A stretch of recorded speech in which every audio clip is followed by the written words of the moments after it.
मेरे प्यारे बच्चों, आप सभी को नमस्कार। क्या हाल है भाई आप सभी के? उम्मीद है आप ठीक ठाक होंगे, मस्त होंगे, बढ़िया होंगे। मेरे नन्हे मुन्ने प्यारे बच्चों, आइए आज हम आगे बढ़ते हैं और प्रॉफिट एंड लॉस की ही सेकंड टाइप की तरफ आकर चलते हैं।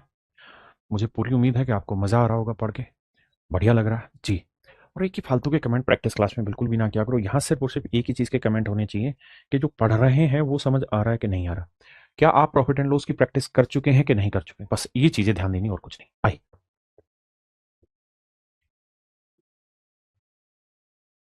देखिए मेरे बच्चे, टाइप सेकंड पर आते हैं। सवाल में कह रहा है लाभ प्रतिशत निकालिए, यह मानते हुए कि सीधी ने अपने स्कूटर को इतने रुपए में बेचा जिसमें उसे बिक्री मूल्य का 1/3वां हिस्सा लाभ प्राप्त हुआ। देखिए हमसे पूछा लाभ प्रतिशत। आप और मैं मिलकर जानते हैं, जब भी हमसे प्रॉफिट पूछा जाए ना, परसेंटेज पूछा जाए, रेशियो पूछा जाए, फ्रैक्शन पूछा जाए, तो वहां हमें रियल वैल्यू लेने की जरूरत नहीं होती।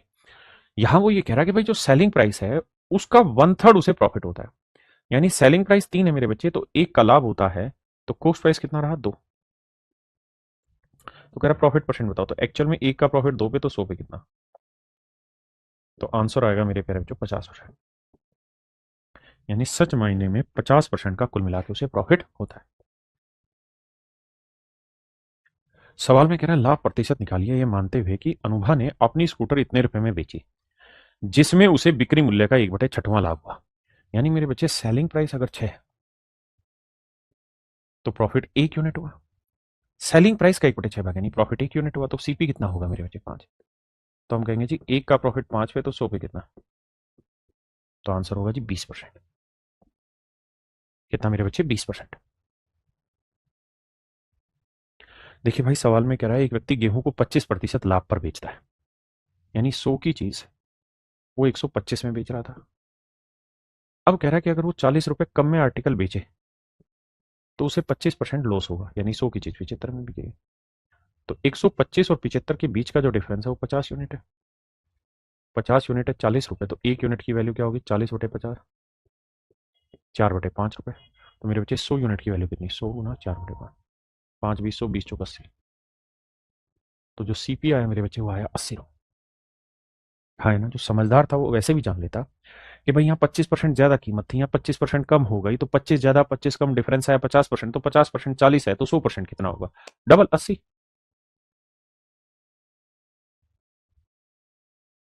कह रहा जी एक आदमी 325 रुपए में एक आर्टिकल बेचता है तो 30% का प्रॉफिट होता है। 30% का प्रॉफिट होता है, यानी 100 की चीज वो बेसिकली 130 में बेच रहा है। अब कह ये रहा है कि 40% का अगर उसे प्रॉफिट कमाना हो तो चीज 100 की ना 100 वाली चीज 140 में बेचनी होगी। तो कह रहा है ये बताओ बिक्री मूल्य में कितनी बढ़ोतरी हुई? तो बिक्री मूल्य में 10 की बढ़ोतरी, 10 की बढ़ोतरी 130 पे, यानी एक की बढ़ोतरी 13, तो 1/13 होता है कितना? 7 से 9/13। यानी 7.69% की इंक्रीज करना पड़ेगा उसे सेलिंग प्राइस 40% का प्रॉफिट कमाने के लिए। देखिए इस सवाल में मेरे बच्चे आपसे रियल वैल्यू पूछी हुई है, तो आपको इसे कैलकुलेट करना पड़ेगा रियल वैल्यू लेके। कह रहा है एक वस्तु 2744 रुपए में बेची जाती है और विक्रेता को 12% का लाभ होता है। केवल 5% का लाभ कमाने के लिए बिक्री मूल्य क्या होना चाहिए? कहता है एक आर्टिकल 2744 रुपए में बेचा जाता है तो विक्रेता को 12% का प्रॉफिट होता है। 100 की चीज 112, और कह रहा है 5% का प्रॉफिट कमाए तो कितने में बिकेगी? तो 100 की चीज 105 में बिकेगी। यही तो कह रहा है। कह रहा 5% का प्रॉफिट कमाना होता तो 105 में, यानी जो चीज 112 में बिक रही थी अब वो चीज 105 में बिकेगी। तो मेरे बच्चे अगर मैं इनका रेशो ले दूं तो 16 साते 112, 15 साते 105, 7 से दोनों कट रहे हैं। इसका मतलब जो चीज पहले 16 यूनिट में बिक रही थी अब बिकेगी 15 यूनिट में। आपने कहा जी मामला तो सेट है। तो दो तरीके से कर सकते हैं। पहला तरीका तो ये कि भाई 16 यूनिट रिप्रेजेंट कर रहा है 2744 को, तो एक यूनिट की वैल्यू इतनी, तो 15 यूनिट की वैल्यू इतनी। हाँ जी, एक तरीका तो है मेरे बच्चे ये।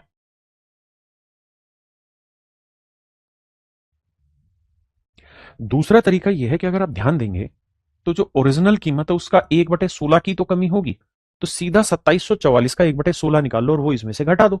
यही तो हुआ 15/16 भी। बजाय कि हम पूरी कैलकुलेशन करें तो मैं 16 से भाग दे देता हूं इसे। 16 एकम 16, 16 दूनी 16 एकम 16 ही आया भाई। बचा कितना मेरे बच्चे? 16 के बाद बच गया 11, तो 114 है। अब 16 × 5 = 16 × 6 = 96, 16 7 112, तो बचा 2, 2 के बाद 16 एकम 16, यानी लगभग 171 इसमें से घटा दो।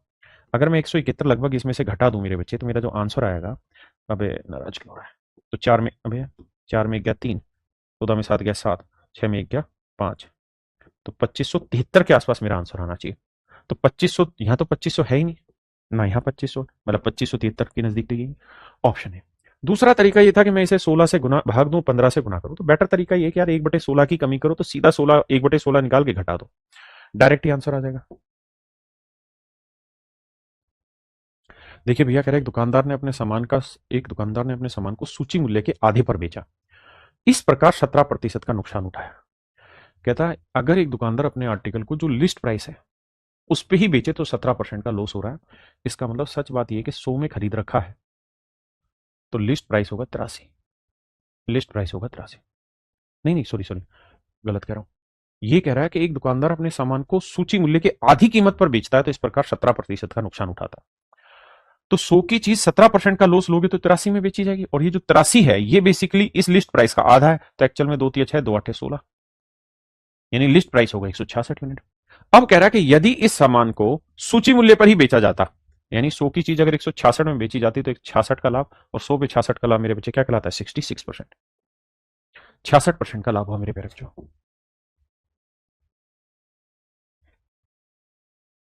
आइए भैया, एक व्यापारी एक वस्तु को 20% लाभ पर बेचता है। यदि वह इसे लागत मूल्य के आधे में खरीदता है और पूर्व की बिक्री मूल्य पर बेचता है तो उसका लाभ परसेंट बताइए। कहते हैं एक आदमी एक वस्तु को 20% लाभ पर बेचता है, यानी 100 की चीज वो 120 में बेच रहा है। ये एसपी है, ये सीपी है। अब कह रहा है यदि वह इसे लागत मूल्य की आधी कीमत में खरीदे, यानी 100 की चीज अगर वो 50 रुपए में खरीदे और पूर्व की बिक्री मूल्य पर ही बेचे, और 50 की चीज 120 में ही बेचे, तो उसका लाभ परसेंट है। तो 50 की चीज 120 में तो 70 का लाभ, तो 70 का लाभ 50 पे तो 100 पे कितना, 1/5 20, तो 7/5 140%। तो ऑप्शन सी मेरे प्यारे बच्चे करेक्ट आंसर होगा।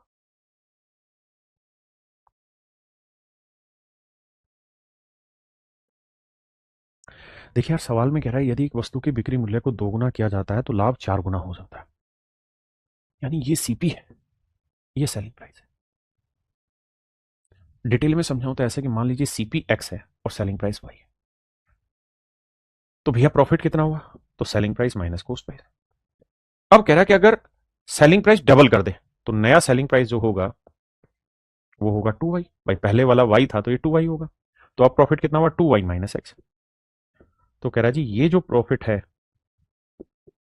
ये प्रॉफिट पहले वाले प्रॉफिट से 4 गुना है, यानी इसका 4 गुना के बराबर है।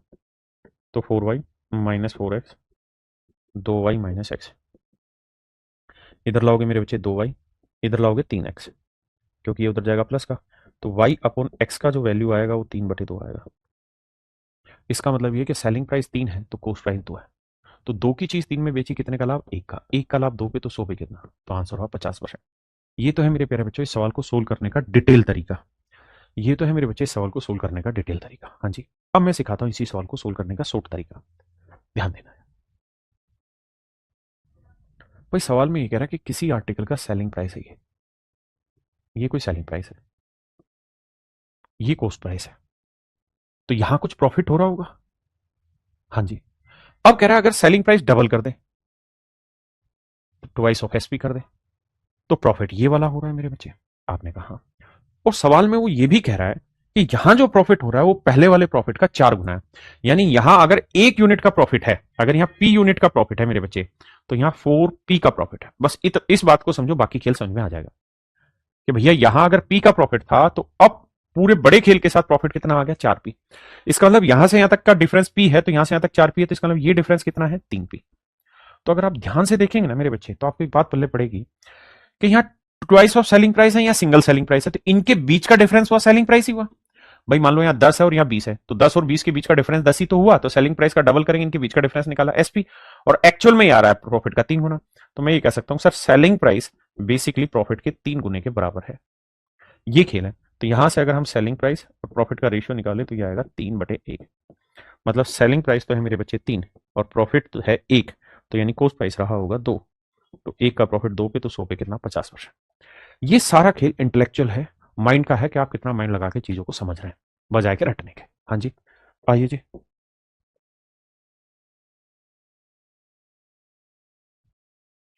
कहता है किसी वस्तु को एक निश्चित मूल्य पर बेचने के बाद वास्तविक लाभ क्या होगा जबकि विक्रय मूल्य के 3/8 मूल्य पर वस्तु को बेचा जाता है। तो 45% की हानि होती है। यानी सेलिंग प्राइस 8 है, तो हम इस चीज को बेच रहे हैं 3 में, और 3 में बेच के हमें 45% का लॉस हो रहा है। 3 में बेच के हमें 45% का लॉस हो रहा है। अब मेरे बच्चे बात को ऐसे समझिए, मैं मान लेता हूं सीपी है 100%, आपने कहा ओके रिपोर्ट है, और अगर मैं इस चीज को 8 वाली चीज को 3 में बेच रहा हूं तो मुझे 45% का लॉस हो रहा है। 45% का लॉस हो रहा है, मतलब 45% घटाएंगे तो यानी 55% कीमत में चीज बेची। हाँ जी, मतलब मैं ये कह सकता हूं कि 55% जो है वो 3 को रिप्रेजेंट कर रहा है, या हम यूं कह सकते हैं कि 3 यूनिट 55% को रिप्रेजेंट कर रहा है। उल्टा भी सोच सकते हैं हम। तो 1% की वैल्यू इतनी, तो 8 भाई 3 यूनिट 55%, तो 1 यूनिट की वैल्यू इतनी, तो 8 यूनिट की वैल्यू कितनी। तो देखो यार, 8 पंजे 40, 8 पंजे 40 और 4 44, 440/3, 3 एकम 3, 3 चौक 12, 3 छिंग 18, लगभग 146%, लगभग 146% को। यानी ये जो चीज है ये 146% से थोड़ी ज्यादा है। तो ये बात समझने की है कि 8 यूनिट 146% को रिप्रेजेंट कर रहा है, तो 100 की चीज 140% में बेच रहे हैं, मतलब लगभग 40% से ज्यादा profit, and that is only in option C. यानी मेरे प्यारे बच्चों, ऑप्शन सी मेरा करेक्ट आंसर है। देखिए भाई, सेम ही सवाल है। कहते हैं एक वस्तु को उसकी सामान्य बिक्री मूल्य के 9/10 में बेचते हैं, यानी नॉर्मल सेलिंग प्राइस 10 है, तो हम बेच रहे हैं 9 में, तो कहता है इसमें 20% का प्रॉफिट होता है। यानी 100% अगर सीपी है तो यहां चीज 120% पे बेची। यदि इसे सामान्य बिक्री मूल्य पर बेचा जाता तो उस पर कितना लाभ परसेंट होता। तो सोचो यार, 9 यूनिट 120% को, तो 1 यूनिट की वैल्यू 9/120%, तो 10 यूनिट की वैल्यू कितनी। 3 तिया 9, 3 चौक 12, 40, 400/3 है, यानी लगभग 133.33। तो भैया 100 की चीज 133 में बिक्री होती है, तो मतलब 33.33% का प्रॉफिट होता है, and that is your answer. देखिए यार, ये सवाल है आरपीएफ एसआई 2024 का, बढ़िया सवाल है। कह रहा किसी वस्तु को उसके मूल विक्रय मूल्य के 4/10 मूल्य पर बेचने पर, यानी मेरे बच्चे अगर उसका ओरिजिनल सेलिंग प्राइस 10 है, तो कह रहा है 4 में बेचते हैं तो 17% का लॉस होता है। तो 100% अगर मान लो सीपी है, दिमाग में लिखना नहीं, मन में सोचना है, तो 17% का लॉस यानी 83% कीमत पे चीज बेची गई। आपने कहा जी हाँ। तो कह रहा है यदि इस आर्टिकल को ओरिजिनल सेलिंग प्राइस के 88% पे बेचा जाए, तो ओरिजिनल सेलिंग प्राइस तो 10 था, 10 का 88% 8.8 पे, तो 8.8 में बेचा जाए तो क्या होगा। तो भाई 4 यूनिट 83% को रिप्रेजेंट कर रहा है, तो 1 यूनिट की वैल्यू बटे 4, तो 8.8 यूनिट की वैल्यू कितनी। देखो यार, 4 से काटेंगे, 4 दूनी 8। अब हमें पता है कि गुना करेंगे तो 3 दूनी 6 है, यानी यूनिट डिजिट आएगा 6। तो यहाँ जो भी परसेंटेज आएगा उसका 10 के बाद यूनिट डिजिट 6 आना चाहिए, और यूनिट डिजिट 6 मेरे प्यारे बच्चों यहाँ एक ही ऑप्शन में आ रहा है, that is in option B, है ना। वैसे कैलकुलेट करेंगे तो देखो यार, इसे गुना भी करना आसान है। पहले 2 से कर लो तो 166 आया, फिर 11 से करोगे तो 6, 6 6 12, 4 1 7 1 8 1, तो ये आएगा 182.6। तो हम कह देंगे 82.6% का यहाँ पे प्रॉफिट है।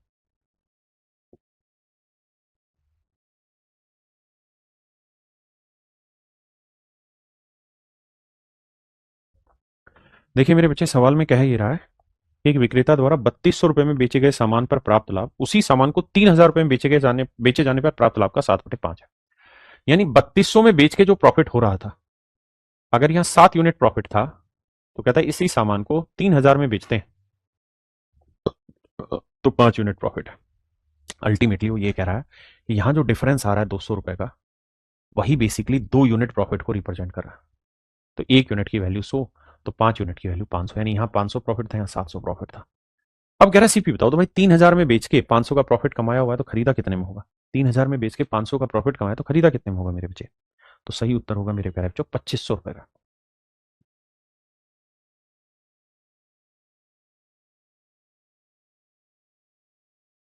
देखिए दोस्त, सवाल में कह रहे हैं एक दुकानदार एक वस्तु की खुदरा मूल्य पर 20% कमीशन देता है और 5% लाभ कमाता है।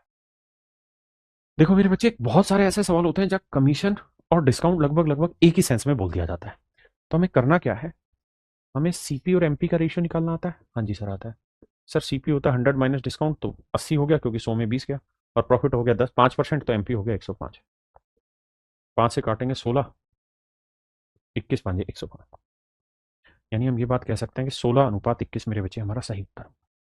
अब कह रहा है यदि उसकी कमीशन 10% कर दिया जाता है, यानी जो कमीशन पहले 21 था, अब उसको 10% घटा दे, तो 21 का 10% 2.1 की कमी कर दिया, 2.1 की कमी कर दी तो बन गया 18.9। तो कह रहा है कितना परसेंट है। तो यानी अब नया सेलिंग प्राइस हो गया, आपका न्यू सेलिंग प्राइस हो गया 18.9, तो कितना परसेंट प्रॉफिट है। तो 2.9 का प्रॉफिट। देखिए 2.9 का प्रॉफिट 16 पे, तो 100 पे कितना, पहली चीज तो बड़ा आसान है, डेसिमल हटाया खत्म कहानी, भाग दे लेंगे। दूसरा, आप जानते हैं 16 का 10% होता है कितना मेरे बच्चे, 1.6, और 16 का 20% होता है 3.2, तो 32 के नजदीक है, यानी 3.2 के नजदीक था, तो यानी 20% के नजदीक आंसर होगा, 20% के नजदीक मेरे बच्चे यही आंसर। दूसरा तरीका ये कि 290 को 16 से भाग दो, फिर सोल्व करिए, फिर आपका आंसर आएगा।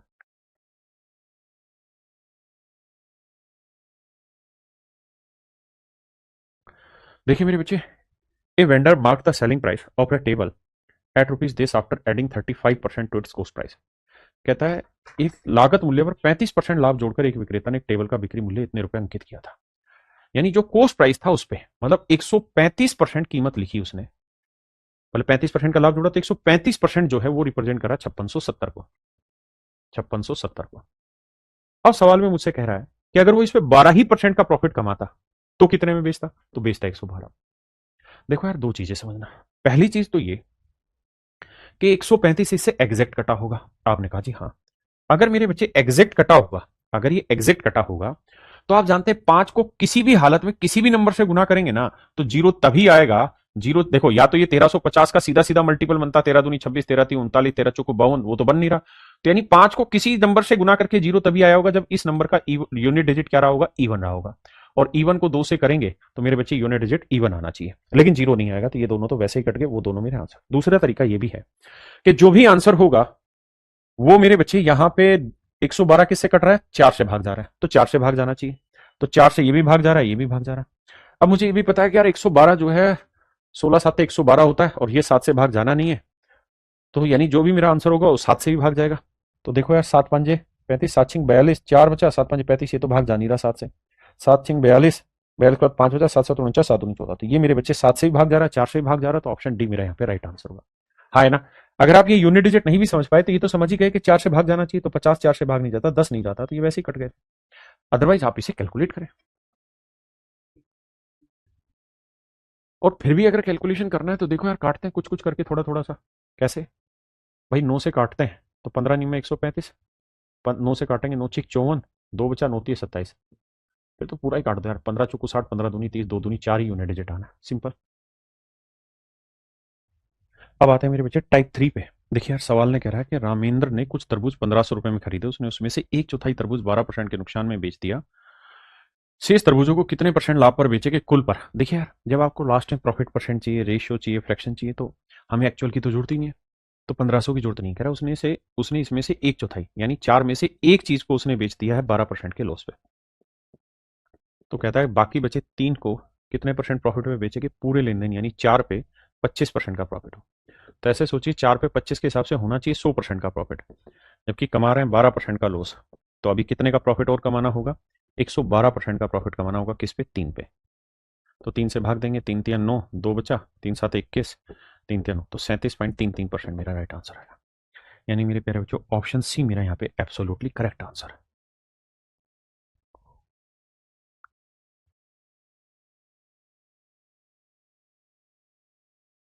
देखिए मेरे बच्चे, कह रहे एक मेडिकल स्टोर ओनर ने 18,000 रुपये में कंपनी में से कुछ मेडिसिन खरीदी, उसके दो बटे 5 भाग को 35% लॉस पर बेच दिया, यानी 5 में से 2 भाग को 35% लॉस पे बेच दिया।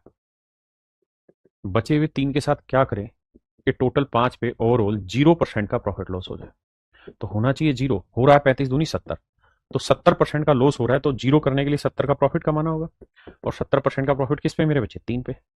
3 से काटेंगे, 3 दूनी 6, 3 3 9, यानी 23 सही 1/3%, 23 सही 1/3% का प्रॉफिट हमें यहाँ पे कमाना होगा। ऑप्शन ए मेरे बच्चे राइट आंसर।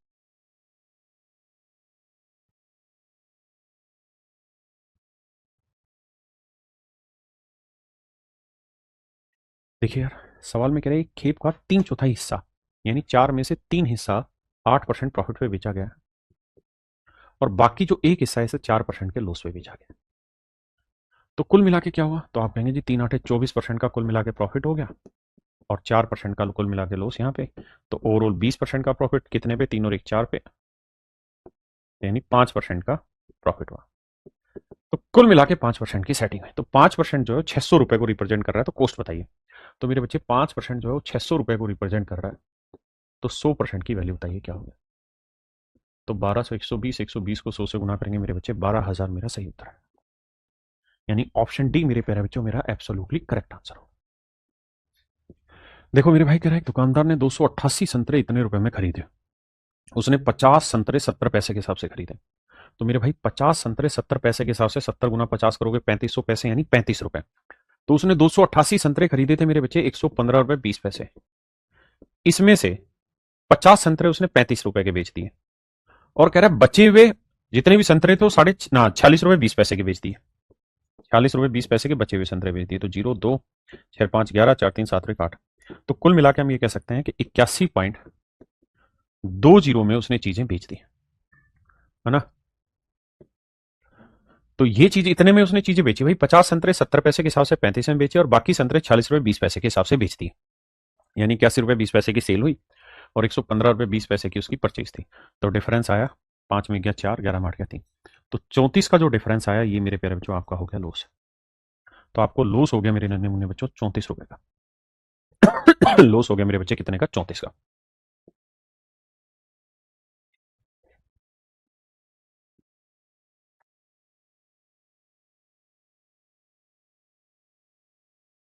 देखिए भाई, कहता जी रमेश ने 130 किताबें 200 रुपए पर किताब की दर से खरीदी। यहां मैं लिख रहा हूं बुक। तो कुल मिला के 130 किताबें उसने मेरे बच्चे खरीदी 200 रुपए के हिसाब से, यानी हर एक किताब की कीमत 200 रुपए। कहता है उसमें से आधी किताब उसने 300 रुपए के भाव से बेच दी। तो 130 का आधा कितना हुआ? 65। तो 65 किताबें 300 रुपए के भाव से बेच दी। 300 के भाव से बेचने का मतलब है कि 200 की चीज 300 में बेचोगे, 100 का प्रॉफिट 200 पे यानी 50% प्रॉफिट पे बेच दी। तो हम ये कह सकते हैं कि सर 65 किताबें उसने 50% प्रॉफिट पे बेच दी। उसने आधी किताबें 300 के बेच दी और 1/5 हिस्सा 350 रुपए प्रति किताब की दर से बेच दिया। तो 130 किताबें थी भाई। तो 130 का 1/5 हिस्सा निकाल लो। 5 दूनी 10, 5 छिंग 30 यानी 26 किताबें। तो 26 किताबें ऐसी थी, 26 किताबें मेरे प्यारे बच्चों ऐसी थी जो 1/5 350 रुपए के भाव से बेची थी। तो 200 की चीज 350 में बेचोगे कितने का प्रॉफिट? 150 का। तो 200 पे 150 का प्रॉफिट कितना हुआ? 75% का, है ना। समझते हो ना? 200 पे 150 का प्रॉफिट 75% का। नहीं समझ में आए तो बताना भाई। 200 रुपए की चीज 350 बेचोगे तो 150 का प्रॉफिट 200 पे। तो 5×3 = 15, 5×4 = 20, 3/4 यानी 75% का प्रॉफिट हुआ। और कहता है जो बाकी किताबें बच गई उनको किस रेट से बेचे? और बाकी किताबें खरीद मूल्य पर बेची। कह रहा बाकी जितनी भी किताबें बची वो 0 रुपए प्रॉफिट पे बेची, 0% प्रॉफिट पे बेची। तो ओवरऑल प्रॉफिट लॉस परसेंट बताइए। देखो यार, 13×5 = 65, 13×2 = 26, 13×2 = 130, 13×2 = 110 ना 130 माफ करना। तो 10 में 5 यहाँ होगी, 5×2 = 7, तो यहाँ कितनी हुई? 3। अब देखना सेटल करते हैं कैसे। भाई 5 आर्टिकल में 50 के हिसाब से 250 का प्रॉफिट, 2 आर्टिकल पे 75 के हिसाब से 150 का प्रॉफिट, और यहाँ 3 पे 0 के हिसाब से 0 का प्रॉफिट। तो 0, 5 5 10, 2 1 3 और 1 400, 400 का प्रॉफिट है कुल मिला कितने पे? 5 2 7 3 10 पे। तो 10 पे 400 का तो मतलब ओवरऑल प्रॉफिट परसेंट निकालोगे तो मेरे बच्चे आएगा 40%। ओवरऑल प्रॉफिट परसेंट निकालोगे तो आएगा 40%।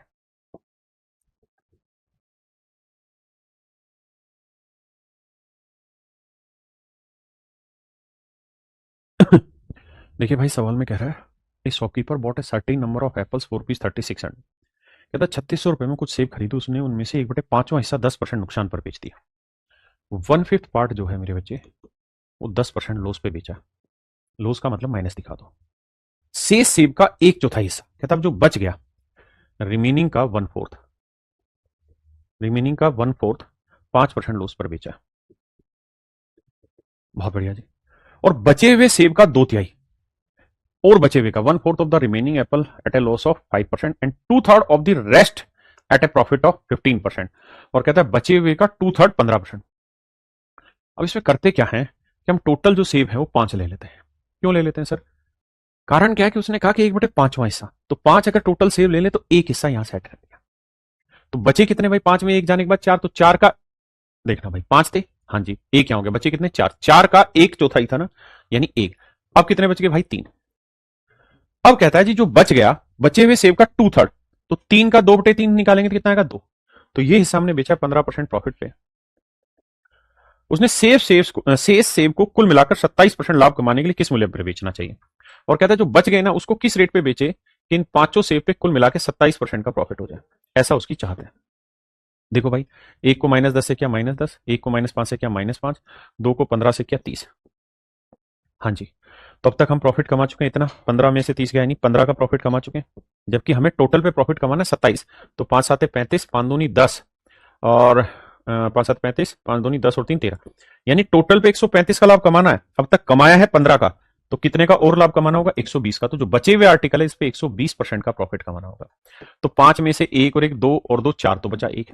तो जो बचा हुआ आर्टिकल है इस पे अब हमें 120% प्रॉफिट कमाना होगा, तो जाके ओवरऑल हमें 27% प्रॉफिट तैयार बनेगा। अब कहानी को आगे समझना।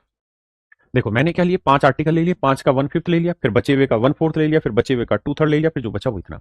ओवरऑल प्रॉफिट मुझे 27% चाहिए, यहां से मैंने एवरेज कैलकुलेट कर लिया। अब कहानी आगे की। क्या सर? कहानी आगे की ये है सर कि सवाल में वो ये कह रहा है कि भाई यहां जो आर्टिकल है वो 120% प्रॉफिट पे हमें बेचना पड़ेगा, और ये एक्चुअल में है कितना हिस्सा? तो टोटल 5 का एक हिस्सा, यानी 1/5 हिस्सा, तो 3600 रुपए में तो सारी चीजें खरीदी थी। इसका 1/5 हिस्सा निकाल दो, निकाल दिया जी। ये वो आर्टिकल आ गया जिसको हमें 120% प्रॉफिट पे बेचना होगा। 120% की फ्रैक्शन 6/5, यानी 5 की चीज 6 का प्रॉफिट लेके 11 में बेचनी होगी, तो 11/5 में बेचनी होगी। तो पहली चीज तो ये कि जो भी मेरा आंसर होगा वो 11 का मल्टीपल होगा। आपने कहा बिल्कुल ठीक है। दूसरा, जो भी आंसर होगा वो 9 का मल्टीपल भी होगा। आपने कहा वो भी ठीक है। तो देखते हैं चेक करके कौन सा 9 से भाग जा रहा है, कौन सा 11 से। देखो 5 4 9 8 और 1 9, 5 4 9 8 और 1 9, अरे 9 से तो सारे भाग जा रहे हैं, ये भाग नहीं जाएगा, बस 8 और 1 9, ये 9 से भाग नहीं जाएगा, 9 से तो सारे जा रहे हैं, अब 11 से भाग देते हैं। देखो वैसे आप ये बात भी समझते हैं कि 36 जो है 4 भी मौजूद है, तो 4 से ही भाग जाना चाहिए। तो 45 4 से भाग नहीं जाता, इसलिए काट दिया। आखिरी 2 डिजिट अब 11 से चेक करेंगे मेरे बच्चे, तो 4 और 1 5, 8 और 5 13, 13 में 5 के 8 गलत है, 8 और 1 9, 5 और 4 9, ये भाग हो रहा है, सेटिंग सही है। यानी मेरे प्यारे बच्चों ऑप्शन बी मेरा करेक्ट आंसर है।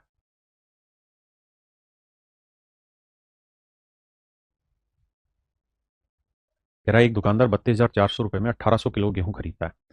यदि इस गेहूं का 20% बारिश के कारण खराब हो जाता है, तो शेष गेहूं को 20% का लाभ प्राप्त करने के लिए उसे प्रति किलो किस दर पर गेहूं बेचना चाहिए? आइए मेरे बच्चे,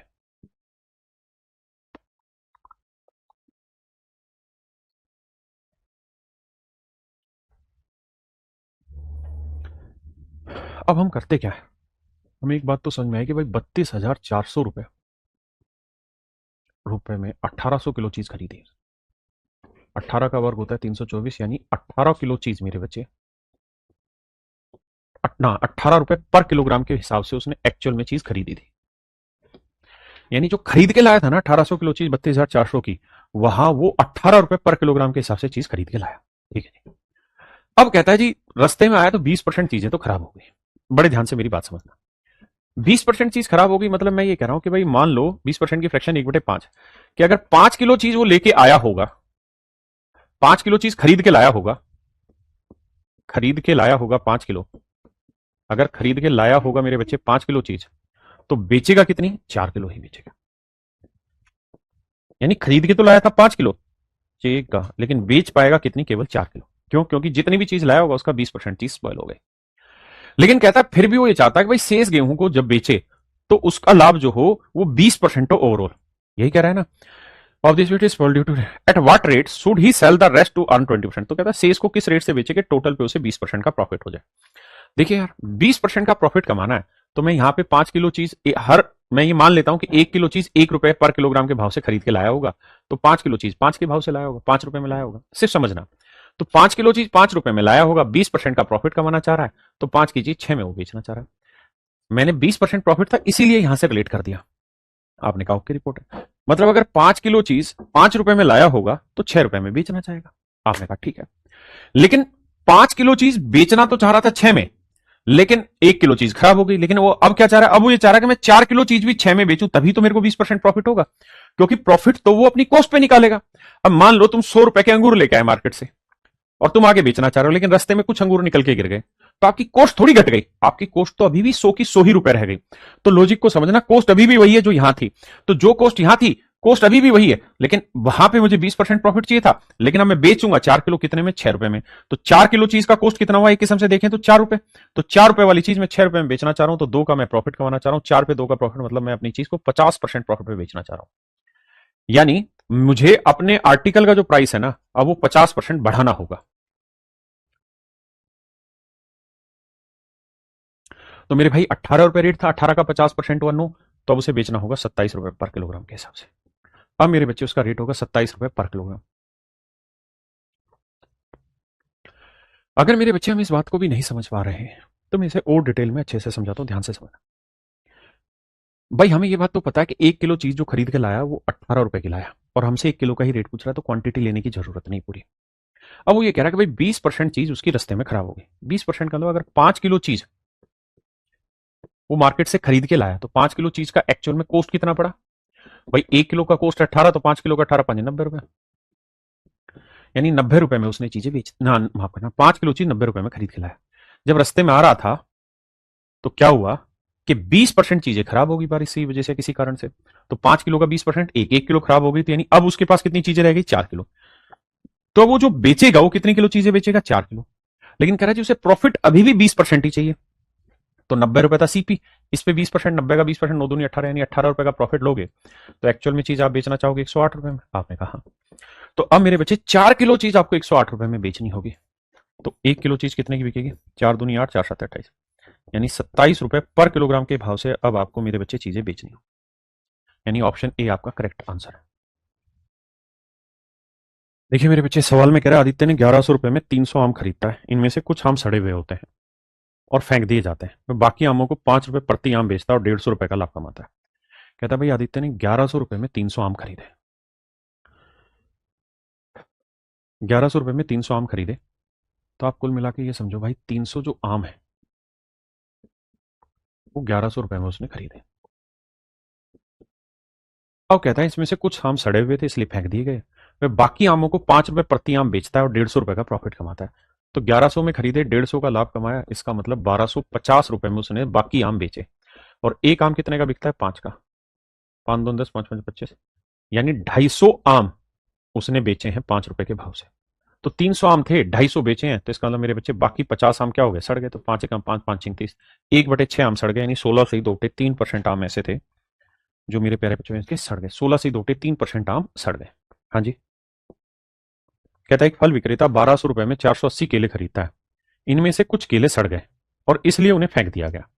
वह शेष केले को 3.5 रुपए प्रति केला में बेचता और 396 रुपए का लाभ कमाता है। कहता 1200 रुपए में 480 केले खरीदे, 480 केले 1200 रुपए में खरीदे। फिर क्या हुआ जी? अब कहता है कि कुछ केले सड़ गए और बाकी केले को 3.5 रुपए के भाव से बेचा, 396 का प्रॉफिट कमाया।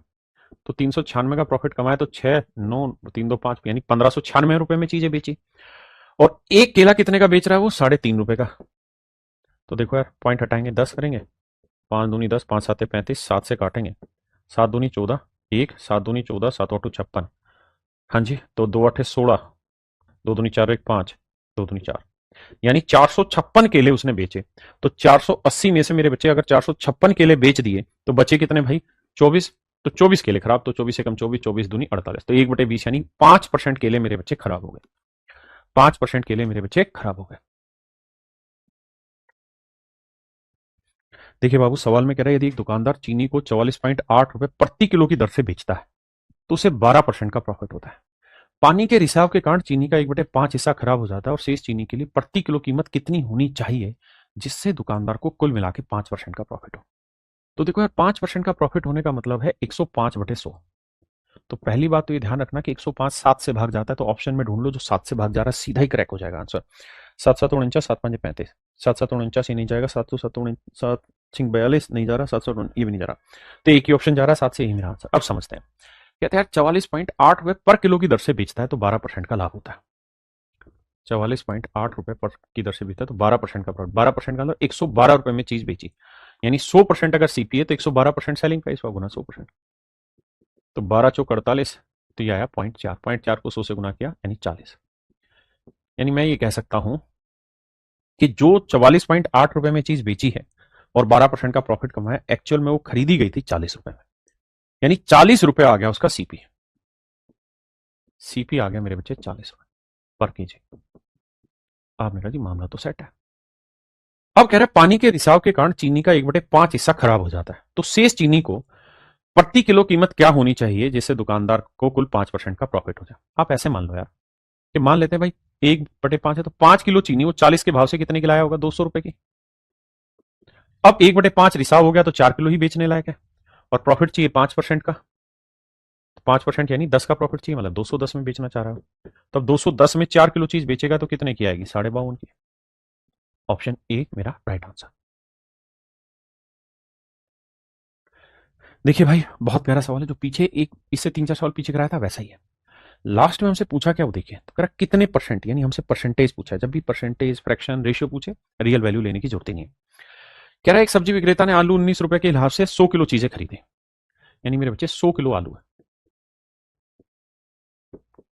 100 किलो आलू है। हाँ जी। उसने 60 किलो आलू, कहता है इसमें से 60 किलो आलू 50% के प्रॉफिट में बेच दिए। शेष स्टॉक का, तो 100 में से 60 क्या बचा, कितना, 40, 40 का आधा, आधा यानी 20 किलो आलू उसने 40% प्रॉफिट में बेच दिए। फिर उसने बचे हुए आलू का, तो 60 और 20 80 क्या, 20 बचा, 20 का आधा यानी 10 किलो आलू उसने मेरे भाई 25% प्रॉफिट में बेच दिए। तो कह रहा बाकी जो शेष बच गए 10 किलो, इसे किस रेट से बेचे कि टोटल पे जो प्रॉफिट हो जाए वो हो जाए 42%, टोटल पे प्रॉफिट हो जाए 42%। क्वांटिटी या रेशियो ले लो, क्वांटिटी का रेशियो लोगे तो मेरे बच्चे ये 1 बना, 10 से भाग देता जा रहा हूं सबको, ये 2 बना, ये 6 बना। यानी सच मायने में टोटल अगर हम 10 किलो आलू ले लें तो यही तो रेशियो सेटिंग हुई। अब वही एवरेज वाला कॉन्सेप्ट लगाते हैं, 6 5 30, 300% का प्रॉफिट हुआ, 2 चौक 8 80% का हो गया, 1 25 25% का हो गया। तो यहां प्रॉफिट हो रहा है मेरे बच्चे 405% का, और मुझे कुल मिला के 10 पे 42% के हिसाब से प्रॉफिट कमाना है 420 का, 420 का कमाना है, 405 कमाच में तो कितना और कमाना होगा, 15% का। तो 15% का मतलब 15/100 यानी 0.15, यानी मेरे प्यारे बच्चों ऑप्शन डी मेरा राइट आंसर, ऑप्शन डी मेरा राइट आंसर। एक्चुअल क्वांटिटी की कहीं जरूरत ही नहीं, हमें तो बस रेशियो लेना है। आते हैं मेरे बच्चे टाइप 4 पे। कह रहे एक दुकानदार ने एक वस्तु ए और बी को कुल मिला के 2540 रुपए में खरीदा। ए को 15% लाभ पे और बी को 25% के नुकसान पर बेचता है। ए का बिक्री मूल्य बी से 109 रुपए अधिक था, पूरे लेन देन में उसका लाभ या हानि प्रतिशत क्या था, यह हमारा सवाल। देखिए मेरे बच्चे, ये इक्वेशन वाली टाइप है, यहाँ हर एक सवाल में इक्वेशन ही बनेगी, तो आपको इक्वेशन से डरना नहीं है। थोड़े मुश्किल सवाल हैं, ये वो सवाल हैं जिन्हें कोई टीचर पढ़ाता नहीं है, लेकिन पेपर में आए हुए सवाल है, और हमारी पहली जिम्मेदारी कि आपको एग्जैक्टली वो सारी चीजें कराई जाए जो आपके पेपर में आनी है। तो देखिए मेरे बच्चे, सवाल में कह रहा है एक दुकानदार ने दो वस्तु ए और बी को 2540 रुपए में खरीदा। ए और बी दो आर्टिकल है, 2540 रुपए में हमने खरीदा, ठीक है जी। कहता है ए को 15% प्रॉफिट में बेचा, 15% की फ्रैक्शन 3/20 मेरे बच्चे, 3/20 का मतलब ए को अगर हमने 20 में खरीदा है तो 3 का लाभ लेके 23 में बेचा। ये सीपी, ये एसपी। और कह रहा है बी को 25% लॉस पे बेचा, 25% की फ्रैक्शन 1/4 यानी बी को 4 में खरीदा तो 1 का लॉस लेके 3 में बेचा। लेकिन समस्या ये है कि यहां ना तो ये दे रखा कि दोनों का सीपी सेम है, या दोनों के सीपी में कोई रेशियो, या दोनों का एसपी सेम है, या दोनों के प्रॉफिट अमाउंट और प्रॉफिट और लॉस सेम है, ऐसा कुछ दे नहीं रखा। तो बड़ी मजबूरी है सवाल में करने की कि क्या किया जाए। तो बाबू फिर इसको रियल इक्वेशन बना के ही करना होगा, और इसका तरीका फिर यही है कि ए को आप मान लीजिए कि ए आर्टिकल का सीपी 20x है, इसको थोड़ी देर के लिए छोड़ दीजिए, तो सेलिंग प्राइस 23x। अब ये बताओ कि दोनों आर्टिकल कुल मिला के कितने में खरीदे थे, 2540 में, तो एक 20x का है तो दूसरा होगा 2540 माइनस 20x। और कोई उपाय नहीं है, कैलकुलेशन कितनी छोटी कर सकते हैं मैटर हुआ, ठीक है जी। तो भैया दूसरे आर्टिकल को जो हम सेल आउट करने लग रहे हैं ना, यानी 2540 माइनस 20x, ये हमारा दूसरा आर्टिकल का सीपी, और कहता है हम इसे 20% 25% लॉस पे दे रहे हैं, 25% वाला 1/4 यानी 3/4 में दे रहे हैं। देखो 4 से इसे काटोगे, 4 6 24, 4 3 12, 4 5 20, 3 से गुना करोगे 3 5 15, 3 3 9 1 10, 3 6 18 और 1 19। तो इसका सेलिंग प्राइस आएगा 1905 माइनस 4 5 20, 5 3 15x। तो हमने क्या किया कि एक का तो मान लिया 20x उसकी फ्रैक्शन के हिसाब से, दूसरे को हमने 2540 से ही सेट कर लिया डाटा को, है ना। या हम और आसानी से भी उसको कर सकते थे कैलकुलेट, हम इसे x मान लेते, मतलब 4x ले लेते, तो ये हो जाता 2540 माइनस 4x, वो मर्जी आपकी थी। अब देखिए, अब कह रहा है कि ए का जो सेलिंग प्राइस है वो 20 से 109 रुपए ज्यादा, कहता है ये वाली वैल्यू इससे 109 रुपए ज्यादा, तो 23x में से माइनस करेंगे ये, तो 23 में से 15 गया मेरे बच्चे, बचा 8x माइनस 1905, यही तो डिफरेंस है। और कह रहा है जी ये वैल्यू है 109 रुपए, उधर ले जाके जोड़ोगे तो 8x, तो 9 5 14, 9 1 10, 1 1 2, 2014, 8 से काटेंगे तो 8 दूनी 16, देखना भाई यही है। एक भाई यहाँ गड़बड़ होगी, जब इसे माइनस करेंगे तो ये माइनस माइनस प्लस होगा, तो 23 और 15 38 हो जाएगा, माफी 38 होगा। अब काटेंगे भाई, तो 19 से कट रहा है, 19 दूनी 38, देखते हैं 19 से 19 से कम 19, अरे कट रहा है, 19 दूनी 38, 19 से कम 19, एक बचा, ना जाने की जीरो, 19 ठीक है 114, ठीक है जी, 2 से काटेंगे मेरे बच्चे 53। यहां से हमने x की वैल्यू फाइंड आउट कर ली, क्या है तो मेरे प्यारे बच्चों x की वैल्यू है 53 रुपए। अब हमें मोटी मोटा आइडिया सारी चीजों का लग गया कि x की वैल्यू 53 है, तो सीपी क्या है, एसपी क्या है, सारी बातें पता चल गई। आइए भैया, अब अगर मैं आपसे ये कहूं कि भाई सीपी बताओ, तो आप कहेंगे 20 गुना 53, तो 20 गुना 53 करेंगे तो 2 3 6 2 5 10, 1060। तो 2540 से 1060 घटाएंगे मेरे बच्चे, तो हमारा दूसरे का सीपी आ जाएगा। देखो हमें चाहिए प्रॉफिट परसेंट, तो करो क्या कि हम एसपी निकालते हैं। जैसे 23 को 53 से करेंगे तो 23 3 69 का 9 आया, है ना, असल 6, 23 पांजे 5 3 15, 5 दूनी 10, 115, 115 और 6 121। अब मेरे बच्चे देखना कि भाई ये वाला सेलिंग प्राइस 1219 है, तो ये वाला सेलिंग प्राइस से ये 109 ज्यादा होगा तो ये कितना होगा, तो इससे 109 घटाओगे तो 9 में 9 हो गया 0 1, 1110। तो ये वाला सेलिंग प्राइस होगा 1110। अब मेरी बात को समझना, दोनों आर्टिकल का सीपी है 2540, दोनों आर्टिकल का एसपी जोड़ोगे तो 9, एक और एक 2, 2 और एक 3, एक और एक 2, 2390, 2329। तो क्या हो रहा है, लॉस। कितने का लॉस हो रहा है जी, घटा लो। तो 10 में हो गया 1 का, और भैया 3 में 2 गया 1 का, 5 में 3 गया 2 का, 211 का लॉस है। तो मेरे प्यारे बच्चों 211 का लॉस हो रहा है 2540 पे, तो 100 पे कितना, ये हमारा सवाल हो।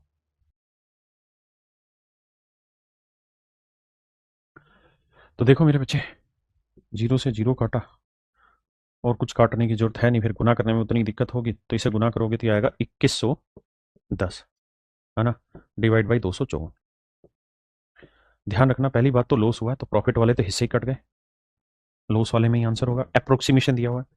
देखो यार 9 से भाग देके देखते हैं, 9 दूनी 18, 9 पांजे 35, 18 और 35, 18 2150, नहीं 8 पे ही जाएगा, 8 चौक 32, देखो 9 चौक 36 ज्यादा चला जाएगा, 9 पांजे 45 और 3 48, और 9 दूनी 18 और 4 22, 9 पे तो ज्यादा चला गया, इससे ज्यादा चला गया, तो इसका 9 से तो कम ही होगा। तो 9 से कम में लॉस क्या है, 8.3%। भाई दो ही लॉस थे, या तो 8.3 या 9.5, तो 9 से ज्यादा तो जा ही नहीं रहा, भाग देते हैं तो 8.3।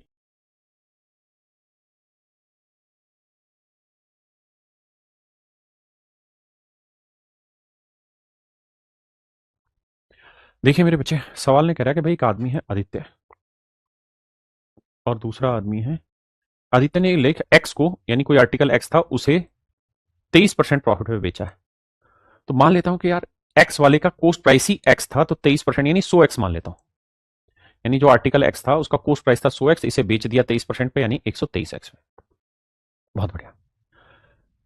कहता है एक्स ने तो 23% का प्रॉफिट कमाया, लेकिन जो वाई था उसने 13% का लॉस कमाया। और कहता है लेख लेख एक्स की लागत लेख वाई से 90 रुपए कम है, यानी एक्स की जो कोस्ट है वो वाई से 90 रुपए कम है, यानी वाई का से 90 कम है, तो ये होगा 100 एक्स जमा 90, तो इसका कोस्ट हुआ इतना। अब इस पे जो उसने प्रॉफिट कमाया मेरे प्यारे बच्चों, वो कितना प्रॉफिट कमाया, तो आप कह रहे हैं जी 13% का प्रॉफिट कमाया, या 13% का लॉस, 13% का लॉस कमाया। तो भैया बताओ 100 एक्स का 13% कितना हुआ, 13 एक्स, तो 13 एक्स का लॉस, और 90 का 13 नहीं में 117, तो ये आया 11.7, तो 11.7 का लॉस यहाँ कमा लिया। और यहां कितने का प्रॉफिट कमाया, 23 एक्स का। और हमने कुल मिला के क्या किया है, तो इतने का प्रॉफिट इतने का लॉस, और कह रहा है कुल मिला के जो हमने प्रॉफिट कमाया वो 180 रुपए का कमाया। तो देखो यार इन्हें जोड़ेंगे, ये लॉस है प्रॉफिट जोड़ेंगे, तो 23 में से 13 घटाए मेरे बच्चे 10 एक्स बचा, और ये आया मेरा 11.7, इसको उधर ले जाएंगे 180 में जोड़ेंगे, तो 10 एक्स बराबर आएगा मेरे बच्चे 191.7। हाँ जी, तो मेरे बच्चे एक्स की जो वैल्यू आएगी वो आएगी 19.17, एक्स की वैल्यू आएगी 19.17, 19.17 को 100 से गुना करेंगे तो ये आएगा 1917। अब कह रहा है कि वाई की कीमत क्या थी, तो भाई ये 1917 है तो वो 90 रुपए ज्यादा होगा, तो इसमें 90 जोड़ेंगे मेरे बच्चे जैसे ही, तो ये आ जाएगा 2007, 2007 रुपए। तो इसकी कॉस्ट हो जाएगी मेरे बच्चे 2007। चलिए मेरे प्यारे बच्चों, आज के लिए इतना ही रखते हैं। आप सभी का बहुत बहुत धन्यवाद, साधुवाद, नमस्कार, thank you, have a nice day to everyone. Thank you मेरे बच्चे।